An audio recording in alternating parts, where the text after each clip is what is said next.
उत्तर प्रदेश में बढ़ेगी। दिल्ली और लखनऊ वालों की गारंटी है कि घर घर बेरोजगार बैठेंगे।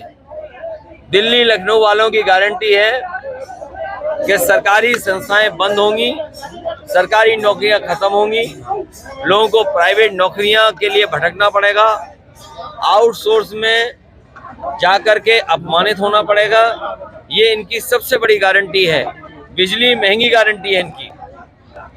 बीएसपी के एक नया युग का अंत हुआ है, नया युग शुरू हुआ है। ऐसे में क्या समाजवादी पार्टी ऐसे में क्या कांग्रेस और बीएसपी के साथ गठबंधन करके 2024 का चुनाव लड़ेगी? कोई नई रणनीति होगी? आने वाले समय में क्या होगा, किस तरह की रणनीति बनेगी, लेकिन अगर बहुजन समाज पार्टी ने इस तरह का निर्णय लिया है तो नए नेतृत्व के साथ हमें उम्मीद है कि भारतीय जनता पार्टी से दूरी बनाई रखी जाएगी। भारतीय जनता पार्टी मुख्यमंत्री घोषित नहीं कर पा रही है और काफी समय हो गए चुनाव को। देखिए, ये कोई बड़ा सवाल नहीं है। जब उन्हें बहुमत मिल गया है और जनता ने उन्हें मौका दे दिया तो आज नहीं कल मुख्यमंत्री उनका बनी जाएगा। ये कोई बड़ा सवाल नहीं है।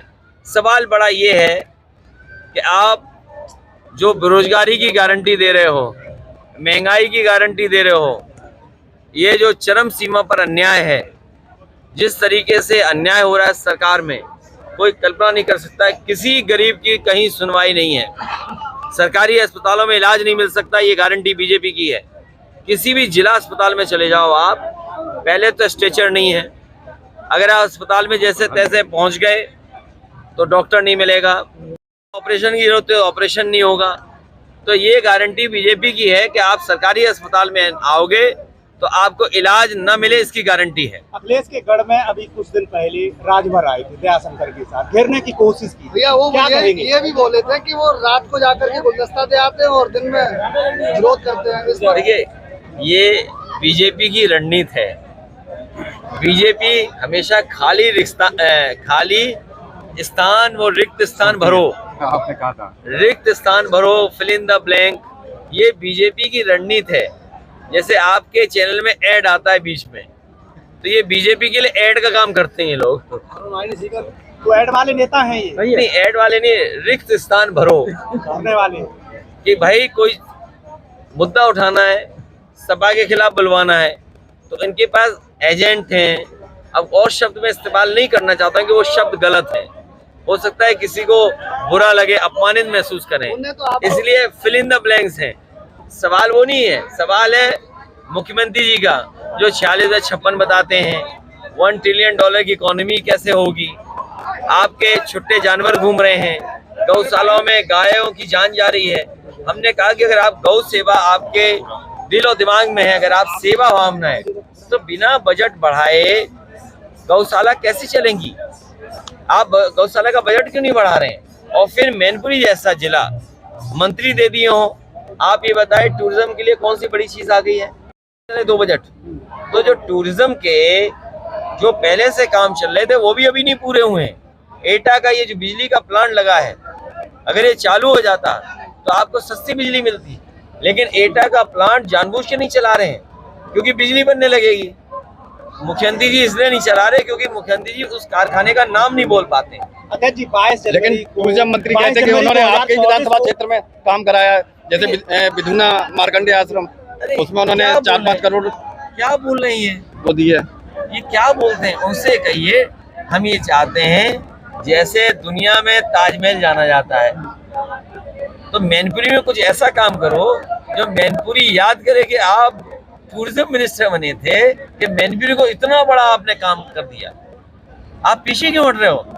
जाइए मुख्यमंत्री जी से बजट लीजिए जा करके। आप $1 ट्रिलियन की सपना दिखा रहे हैं, क्या आप 500 करोड़ का काम नहीं कर सकते मैनपुरी में?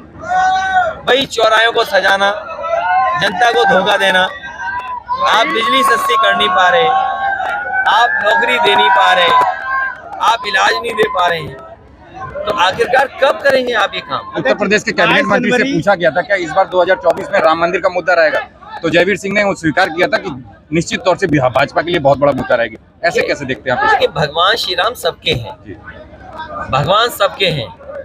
मान लीजिए भगवान श्री कृष्ण ने अपना विश्व स्वरूप दिखाया, तो क्या था उसमें?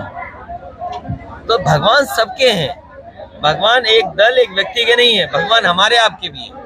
अध्यक्ष जी 22 जनवरी को क्या अयोध्या आप जाएंगे रामलला की? हमारे लिए 26 जनवरी महत्वपूर्ण है, गणतंत्र दिवस, और हमारे लिए बाबा साहब भीमराव अम्बेडकर जी ने जो संविधान दिया, डॉक्टर राममनोहर लोहिया जी ने जो सोशलिज्म का सिद्धांत दिया, नेताजी ने दोनों को ये सिद्धांतों को लेकर के जो हमें रास्ता दिखाया, ये हमारे लिए महत्वपूर्ण है। क्या जो नौकरी मिलनी थी संविधान के तहत मिल पा रही है नौकरियां? हमें किसी से कोई वो नहीं, अपना महंगाई कम हो गई, क्या बेरोजगारी दूर हो गई, क्या आप गारंटी देंगे रोजगार की? और फिर आप मध्य प्रदेश में लाडली बहना योजना चला रहे हैं, तेलंगाना में जो सरकार बनी है वो 2500 रुपए महिलाओं को देने जा रही है, छत्तीसगढ़ में हो सकता है वहां भी पैसा मिले महिलाओं को महीना। तो जो समाजवादी पेंशन थी उत्तर प्रदेश में 500 रुपया महिलाओं को दिया जाता था, उसी की नकल करके लोगों ने इस तरह की योजनाएं बना करके सरकार बना ली। क्या उत्तर प्रदेश में गरीब महिलाओं को 3000 रुपए प्रति महीना मिलेंगे कि नहीं मिलेंगे? या जो समाजवादी पेंशन बंद की थी, अब तो कम से कम इनको शुरू करनी चाहिए। कांग्रेस के जो सांसद हैं धीरज साहू, उनके यहाँ सबसे ज्यादा मतलब अब तक की रेट में जो गैस पकड़ा गया है। अब बीजेपी का कहना ये है कि अभी तक ये अडानी कहते थे, लेकिन इनके तो एमपी खुद अडानी बने पड़े हैं। बीजेपी को शर्मिंदा होना चाहिए और बीजेपी को देश के सामने माफी मांगनी चाहिए। बीजेपी को शर्मिंदा होना चाहिए, बीजेपी को देश के सामने माफी मांगनी चाहिए इस बात के लिए कि नोटबंदी जैसी योजना उनकी फर्जी निकली। ये एक साऊ नहीं, इस तरह के न जाने कितने घरों में लोगों के पास पैसा होगा।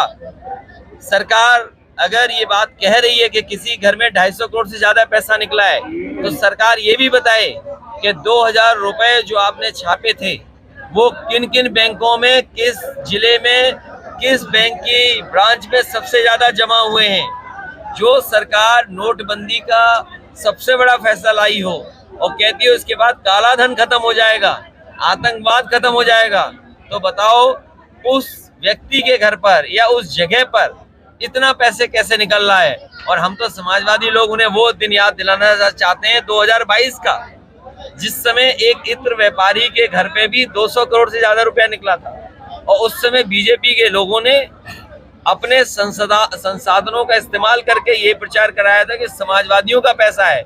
हम उन्हीं बीजेपी के लोगों से कहना चाहते हैं कि वो इत्र व्यापारी पे अगर समाजवादियों का पैसा था, तो अब तो चुनाव आ गया है, कम से कम आधा ही हम लोगों के पास भिजवा दो। अध्यक्ष जी फ्रीबीज की बात करते हैं, कम से कम इत्र का जो पैसा समाजवादियों का बताया था उसका आधा पैसा भिजवा दो। और सबसे बड़ी बात है, बीजेपी को माफी मांगनी चाहिए कि आखिरकार पैसे लोग कैसे इकट्ठा कर रहे हैं। अगर नोटबंदी योजना अच्छी थी, नोटबंदी के बाद काला धन इकट्ठा नहीं हो सकता है, तो आखिरकार वो इत्र व्यापारी जो कानपुर में पकड़ा गया था उस पे 200 करोड़ रुपए निकले, और साहू जो अभी पकड़े गए, छत्तीसगढ़ों में आरोप लगे। तो बीजेपी 10 साल की सरकार के बाद भी इनकी सरकार में जो पॉलिसी बनी है वो ऐसी पॉलिसी बनी है जिससे काला धन ज्यादा पैदा करें लोग। ये बीजेपी के लोगों को सोचना चाहिए कि उनकी जो पॉलिसी बन रही है वो ऐसी पॉलिसी बन रही है, ऐसे अधिकारी तैनात हो रहे हैं जो लोगों को खुली छूट दे रहे हैं कि काला धन बनाओ, काला धन पैदा करो। क्या आपके जिले में जमीन का कारोबार बीजेपी के लोग नहीं कर रहे हैं? क्या आपके जिले में कोई भी जमीन बिना काले धन के खरीदी जाती है क्या?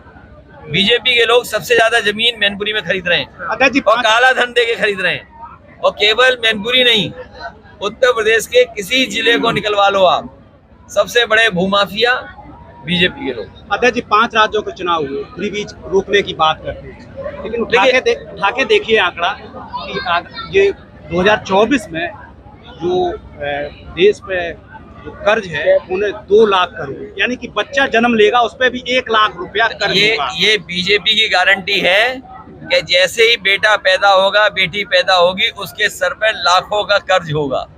ये बीजेपी की गारंटी है। 2024 में गठबंधन का क्या स्वरूप? ये कौन से लोग हैं जो इंडिया से नहीं घबरा रहे हैं? इंडिया से सब घबराएंगे। क्या आकाश इंडिया आनंद के चार्ज गठबंधन लेने से के बाद सब भरवाएंगे। आकाश आनंद के चार्ज लेने के बाद बीएसपी भी इस गठबंधन में शामिल होगी? देखिए, मुझे इसकी जानकारी नहीं है कौन किसके साथ आएगा, लेकिन समाजवादी पार्टी का जो पहले से गठबंधन था, जो हमारे साथ पहले से दल थे, उनको साथ लेकर के चलेंगे। कल में क्या कांग्रेस लेकिन अजय राय कहते हैं कि हम मैनपुरी और इटावा में इसी व्यवस्था करते हैं कि लोग काला धन कमाएं, और उसी का परिणाम है कि काला धन निकल रहा है। और ये भी बताना चाहिए कि जो रुपया उन्होंने और जो रुपया उन्होंने बंद कर दिया 2000 का नोट, वो सबसे ज्यादा किन ब्रांचों में जमा हुआ है, किन बैंकों में जमा हुआ है। बीजेपी आंकड़ों को बताएगी कि किस बैंक में किसने सबसे ज्यादा पैसा 2000 रुपए के जमा कराए हैं। आखिरी सवाल, 2% जो वोट कांग्रेस को यूपी में मिला, उसी हिसाब से बंटवारा किया जाएगा, या जिस तरीके से एमपी में देखिए सभा को नदारत के रूप में देखा गया। हर गठबंधन सम्मान से होगा। जो आपने परसेंटेज बताई, उस हिसाब से सम्मान दिया जाएगा, उससे ज्यादा सम्मान दिया जाएगा। सीरियसली प्रतिमा का अनावरण किया है और कार्यकर्ताओं में जोश देखने को मिला। छतारी है। फौजी भूमराज सिंह यादव जी की प्रतिमा का अनावरण करने का कार्यक्रम था। यहाँ के ग्रामीण अंचल के सभी लोगों की, और खासकर परिवार के लोगों की इच्छा थी कि समाजवादी पार्टी की तरफ से कोई आए और उनकी प्रतिमा का अनावरण हो। मुझे खुशी है, मैं परिवार के लोगों का धन्यवाद देता हूँ कि उनकी प्रतिमा का अनावरण करने का मुझे मौका मिला है। मैनपुरी लोकसभा और यहाँ की जनता समाजवादियों के साथ हमेशा रही है। उस समाजवादी पार्टी के प्रति विशेष लगाव यहाँ की जनता का हमेशा रहा है, और जब कभी समाजवादी पार्टी सत्ता में आई या समाजवादियों को काम करने का मौका मिला है, तो यहाँ की जनता का सम्मान हमेशा समाजवादियों ने किया है। ये समाजवादी पार्टी का मैनपुरी की जनता और यहाँ आसपास की जनता से बेहद लगाव है, और 2024 में जो चुनाव होने जा रहा है, आसपास की जितनी भी सीटें हैं, वो सभी सीटें समाजवादी पार्टी जीतने जा रही है। उत्तर प्रदेश में जो भी आने वाले समय में रणनीति बनेगी, गठबंधन बनेगा, वो भारतीय जनता पार्टी का सफाया करेगा। जनता दुखी है, परेशान है, और जनता निराश हुई है इनकी सरकार से। इन्हें हिसाब किताब देना पड़ेगा 10 साल का, और उत्तर प्रदेश की सरकार के लगभग 7 साल का। बीजेपी को हिसाब देना है 17 सालों के कामकाज का। बीजेपी पे एक ही गारंटी है, दिल्ली और लखनऊ वालों पर। इनके पास गारंटी अन्याय की है। इनकी सरकार बनेगी तो अन्याय की गारंटी है।